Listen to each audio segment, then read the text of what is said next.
Ottapalam UDF സ്ഥാനാർത്ഥി PK ശശിയാണ് നമുക്കൊപ്പം ചേരുകയാണ്. എന്താണ് തെരഞ്ഞെടുപ്പിന്റെ വിശേഷങ്ങളും മറ്റു കാര്യങ്ങളൊക്കെ നമുക്കൊന്ന് ചോദിച്ചറിയാം. ഏറ്റവും വലിയ സന്തോഷം ഒറ്റപ്പാലത്ത് അങ്ങനെ UDF സ്ഥാനാർത്ഥിയായിട്ട് PK ശശി വരുന്നതോട് കൂടിയിട്ട് ശരിക്കും ഒറ്റപ്പാലം അങ്ങനെ ഒരു വലിയ ഒരു ഹരത്തിലാണ്. തെരഞ്ഞെടുപ്പ് പോരാട്ടം എന്ന് പറഞ്ഞാൽ ഒരു ഹരാണ്. തെരഞ്ഞെടുപ്പിൽ മത്സരിക്കുന്നത് വെറും കേവലം മത്സരിക്കാനല്ല, ജയിക്കാൻ തന്നെയാണ് ഞങ്ങൾ മത്സരിക്കുന്നത്. ജയിക്കാൻ തന്നെയാണ് മത്സരിക്കുന്നത്. അപ്പൊ ഐക്യ ജനാധിപത്യ മുന്നണിയെ സംബന്ധിച്ചിടത്തോളം ഞങ്ങൾക്ക് നല്ല കോൺഫിഡൻസ് ഉണ്ട്. UDF ഒറ്റക്കെട്ടായിട്ടാണ് ഇവിടെ മത്സരിക്കുന്ന. അവസരങ്ങളൊന്നുമില്ല. ഇവിടെ നടന്ന ഓരോ പരിപാടികളും UDFന്റെ നേതാക്കൾ തന്നെ പറയുന്നത്. ഇപ്പൊ UDFന്റെ പ്രധാനപ്പെട്ട നേതാവാണ് കോൺഗ്രസിന്റെ നിയോജക നമ്മുടെ ബ്ലോക്ക് കമ്മിറ്റിയുടെ പ്രസിഡന്റ് ആയിട്ടുള്ള സുരേഷ് തെങ്ങൻതോട്ടം. അപ്പൊ അദ്ദേഹം തന്നെ പറഞ്ഞത് കഴിഞ്ഞ 30 കൊല്ലക്കാലത്തിനിടയിൽ ഇത്രയും വലിയൊരു തെരഞ്ഞെടുപ്പ് കൺവെൻഷനും ഇത്രയും വലിയ റാലിയും നടന്നിട്ടില്ല എന്നാണ് അദ്ദേഹം പറയുന്നത്. അപ്പൊ അവര് തന്നെ പറയുന്നത് അങ്ങനെയാ. കഴിഞ്ഞ 30 വർഷക്കാലത്തിനിടയിൽ ഉണ്ടായിട്ടുള്ള ഏറ്റവും വലിയ ജനകീയമായ മുന്നേറ്റമാണ് ഇപ്പൊ പ്രകടമാകുന്നത്. ആളുകളുടെ മനസ്സിലൊരു മാറ്റത്തിന് വേണ്ടിയുള്ളൊരു ത്വരയുണ്ട്. അതിന് രൂപം കൊടുക്കുക എന്നുള്ളതാണ് UDFന്റെ പ്രവർത്തകർ ഇപ്പൊ ചെയ്തുകൊണ്ടിരിക്കുന്നത്. UDFന്റെ കൂടെ ഞങ്ങളുടെ പ്ലാറ്റ്ഫോം ഉണ്ട്. DMF എന്ന് പറയുന്ന ഡെമോക്രാറ്റിക് മാർക്സിസ്റ്റ് ഫ്രണ്ട് എന്ന് പറയുന്ന അതിന്റെ പ്ലാറ്റ്ഫോം കൂടി ഇതിന്റെ ഭാഗമായിട്ടുണ്ട്. ഞങ്ങളെല്ലാം വളരെ സംയുക്തമായിട്ട് ഒറ്റക്കെട്ടായിട്ട് ഞങ്ങൾ കനത്ത ചൂടാണ്. ഈ കനത്ത ചൂടിൽ ഇടയ്ക്ക് ഒരു മഴ വരുന്നുണ്ട്. ആ മഴയ്ക്ക് ഒരു കാലാവസ്ഥ മാറും. അതുപോലെ തന്നെ ഒറ്റപ്പാലത്തും ആ രീതിയിൽ ഒരു കാലാവസ്ഥ മാറ്റം. ഒറ്റപ്പാലത്ത് കാലാവസ്ഥ മാറുന്നതാണല്ലോ. ഒറ്റപ്പാലത്ത് കാലാവസ്ഥ മാറുന്നതിന്റെ ലക്ഷണമാണല്ലോ ഇപ്പൊ കണ്ടുകൊണ്ടിരിക്കുന്നത്. വളരെ എല്ലാ വിഭാഗം ജനങ്ങളും.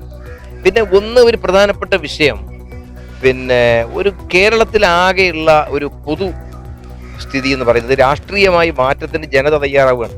അതിന്റെ കൂടെ നിൽക്കാനുള്ള ഒരു ടെൻഡൻസി ഈ ഒറ്റപ്പാലം നിയോജക മണ്ഡലത്തിലെ വോട്ടർമാർക്കുണ്ട്. രണ്ടാമത്തെ ഒരു ഘടകം, കമ്മ്യൂണിസ്റ്റുകാരായ നല്ല കമ്മ്യൂണിസ്റ്റുകാർ ഈ തെരഞ്ഞെടുപ്പിൽ ഞങ്ങൾക്ക് വോട്ട് ചെയ്യും.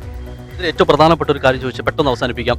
ഈ PK ശശി എന്ന് പറയുന്നത് ഇടതുപക്ഷത്തോട് അത്രയും അധികം സ്നേഹത്തോടെയും കൂറും പുലർത്തി എല്ലാം ചെയ്ത ഒരാള് എന്ന് പറഞ്ഞു മാറുമ്പോൾ ജനങ്ങൾക്കിടയിൽ ആ ഇടതുപക്ഷത്തിനോട് പറ്റെ അവഗണിച്ചുകൊണ്ടുള്ള ഇത്രയും ഒരു സ്നേഹത്തോടെ നിന്ന PK ശശി എന്തുകൊണ്ട് മാറി? അതിലെന്തോ ഒരു ഇതുണ്ട്. അതുകൊണ്ട് PKസിന്റെ കൂടെ നിൽക്കാം എന്ന് തന്നെയല്ലേ UDFന്റെയും ഒറ്റപ്പാലത്തെയും മനസ്സ് പറയുന്നത്. പിന്നെന്താ സംശയം? എന്താ?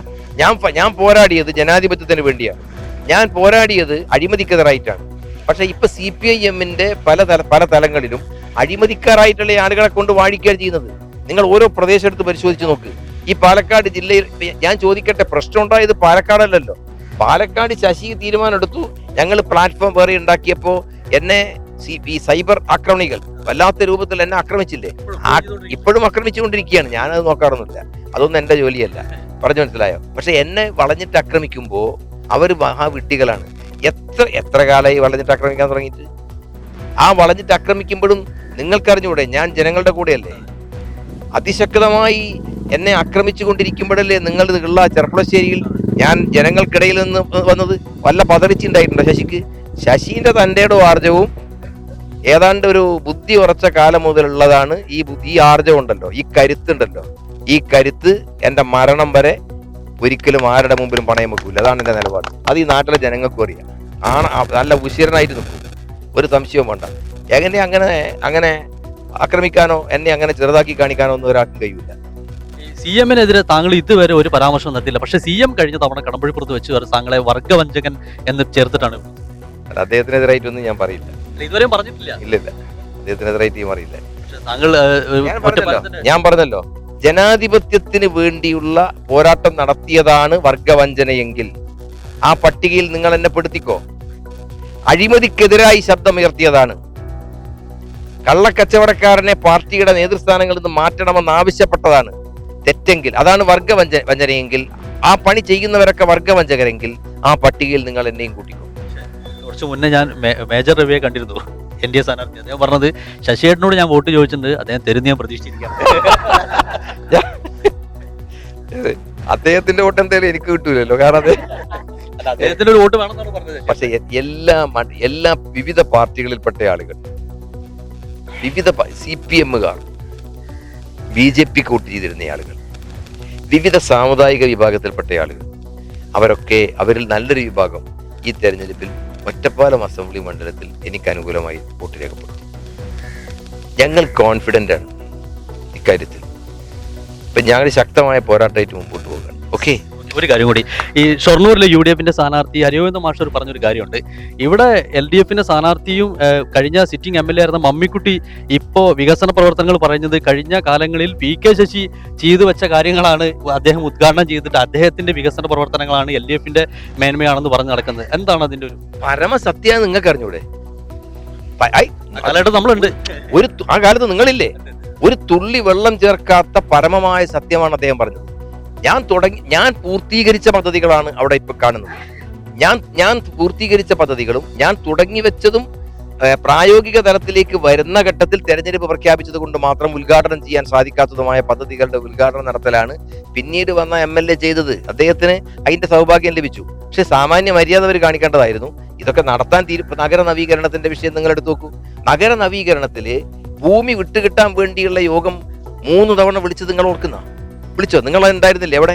അവിടെയുള്ള ഈ ഭൂമി വിട്ടുതരേണ്ട ആളുകളെ കൊണ്ട് വളരെ കാര്യമായിട്ട് വിശദീകരിച്ച് പ്രയാസമുണ്ടായിരുന്ന ആളുകളോട് പറഞ്ഞു നിങ്ങൾക്ക് എന്തെങ്കിലും സാമ്പത്തിക സഹായം വേണോ എന്ന് വരെ ചോദിച്ച് അവരെ കൺവിൻസ് ചെയ്യിപ്പിച്ചിട്ടാണ് ഭൂമി വിട്ടുകിട്ടി. അങ്ങനെയാണല്ലോ ഈ നഗര നവീകരണം.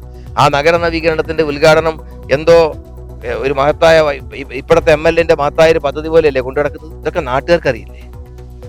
എല്ലാം നാട്ടുകാർക്ക് അറിയുന്നല്ലേ? എന്താ സ്വന്തമായിട്ടൊരു പദ്ധതി എന്താ നടപ്പിലാക്കിയത്?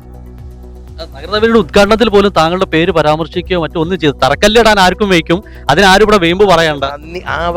അത് ആ വീമ്പ് പറയണ്ടെന്ന് പറഞ്ഞ അല്പത്തരം ഏരിയ സെക്രട്ടറിയുടെ അവിടുത്തെ ഞാൻ പറയുന്നില്ല. വലിയ ഭൂരിപക്ഷത്തിൽ താങ്കൾ UDF സ്ഥാനാർത്ഥി ഇവിടെ ഒറ്റപ്പാലത്തിന്റെ MLA ആയി വരട്ടെ. Thank you. എന്തായാലും UDF സ്ഥാനാർത്ഥി PK ശശിയാണ് വലിയ ആവശ്യത്തിലാണ്. ഒറ്റപ്പാലത്തിന്റെ വികസന പ്രവർത്തനങ്ങൾ തന്റെ കാഴ്ചപ്പാടിൽ കൊണ്ടുവരും എന്ന് തന്നെയാണ് അദ്ദേഹം പറയുന്നത്. സ്പെഷ്യൽ മൊമെന്റ്സിന് വേണ്ടി ജ്വല്ലറി തിരഞ്ഞെടുക്കുമ്പോൾ നെവർ സീൻ ബിഫോർ ഡിസൈൻസ് നിങ്ങളുടെ സ്നേഹത്തോളം പ്യോർ ആൻഡ് പ്രഷ്യസ്, ഹൃദയം തൊട്ടറിഞ്ഞുള്ള സർവീസ്. കവിത ഗോൾഡൻ ഡയമണ്ട്സ് പോലെ തീർത്തും versatile. Kavita Gold and Diamonds, the versatile jewelry.